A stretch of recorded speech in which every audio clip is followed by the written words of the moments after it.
Welcome to the Incident Response Plan series. In this comprehensive guide, we will explore security breach procedures and the documented workflows required for effective containment, eradication, and recovery. Understanding how to respond to security incidents is critical for protecting your organization's data and maintaining business continuity. Every incident response follows 4 essential phases. First, preparation, establishing tools, policies, and team structures before incidents occur. Second, detection and analysis, identifying breach indicators and assessing the severity and scope. Third, containment, stopping the attack and limiting damage spread. Fourth, eradication and recovery, removing threats and restoring systems to normal operations. These phases create a structured framework for managing security incidents effectively. The detection and analysis phase consists of 4 key steps. Step 1, alert received when security tools trigger anomaly detection. Step 2, triage, where we determine if this is a legitimate incident or a false positive. Step 3, scope assessment, identifying which systems and data are affected. Step 4, classification, assigning a severity level and response tier. During this phase, review logs and network traffic patterns to identify the initial compromise vector. Document the timeline of breach occurrence and notify your incident response team immediately. Incidents are classified into 3 severity levels to determine response urgency. Critical incidents involve complete system compromise, data exfiltration, or active ransomware deployment. These require immediate response. High-severity incidents affect multiple systems, involve unauthorized access, or show ongoing attacks. These require response within 1 hour. Medium-severity incidents involve a single system compromise or suspicious activity requiring investigation. These require response within 4 hours. Proper classification ensures your team prioritizes resources appropriately. Containment happens in 2 phases. Short-term containment occurs in the first hours and focuses on stopping the active attack and preventing further spread. Actions include isolating affected systems from the network, blocking malicious IP addresses, and disabling compromised user accounts. Long-term containment maintains your security perimeter during recovery. Deploy security patches and updates, enable enhanced monitoring, and strengthen access controls with multi-factor authentication. Together, these containment strategies prevent the attack from spreading while you work toward full recovery. Eradication involves 4 critical steps. First, identify the root cause by analyzing attack vectors and understanding how the attacker gained initial access. Review system logs, firewall records, and endpoint detection tools.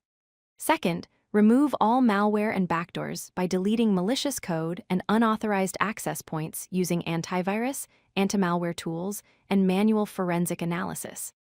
Third, patch vulnerabilities by applying security updates to systems and applications that were exploited. Test patches before production deployment to ensure stability. Fourth, reset credentials and access by forcing password changes, revoking compromised accounts, implementing multi-factor authentication, and auditing user privileges. Recovery has 2 critical components. System restoration involves rebuilding from clean backups. First, verify backup integrity and security. Second, restore systems in an isolated environment before production. Third, test functionality thoroughly before bringing systems back online. Fourth, gradually restore to normal operations. Data validation ensures integrity and completeness. Verify data checksums and signatures, cross-reference with pre-incident baselines, scan restored systems for residual threats, and document all recovery actions and changes. This methodical approach ensures your systems return to a secure, stable state. Effective communication is essential during incident response. Internal notifications must reach executive leadership and the board, legal and compliance teams, public relations, IT operations and security teams, and customer support staff. Notify these groups within 30 minutes of incident confirmation. External notifications depend on regulatory requirements. Contact affected customers if data was exposed, regulatory authorities and agencies, law enforcement if the incident is criminal in nature, insurance carriers, and third-party vendors. External notifications typically follow legal and regulatory requirements, usually within 30 to 60 days. Clear communication prevents misinformation and ensures coordinated response. After the incident is contained, 3 activities are essential. First, preserve evidence by maintaining forensic integrity of all logs and system data. Archive everything within 48 hours with restricted access to authorized personnel only. Second, conduct a root cause analysis to investigate why the incident occurred and identify vulnerabilities that were exploited. Complete this analysis within 2 weeks. Third, implement prevention by deploying corrective actions and strengthening security measures. Execute both short-term solutions and long-term remediation plans. These post-incident activities build organizational resilience and prevent future breaches.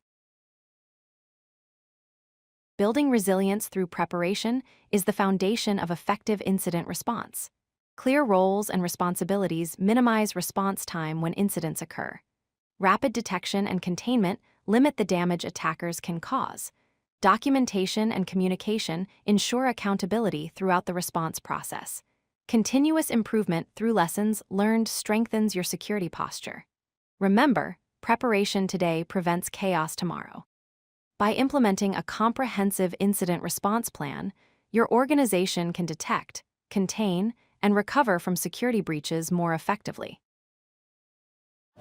If you like this video, hit that like button and don't forget to subscribe. Visit codelucky.com for more such useful content.